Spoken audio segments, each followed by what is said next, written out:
Here's how to install a Rain-X RearView wiper blade on a rear PTB arm. Locate the packaged adapter labeled R.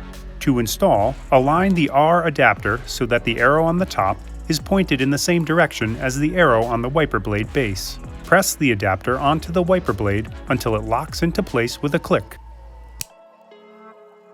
Begin by placing the wiper arm in the service position. You may need to consult the owner's manual of your vehicle on how to do this. To remove the old wiper blade, press the top button and pull the wiper blade away from the arm.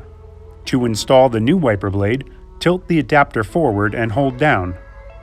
Insert the adapter into the opening of the wiper arm until you hear a click. Installation is complete. You are now ready to outsmart the elements with Rain-X RearView.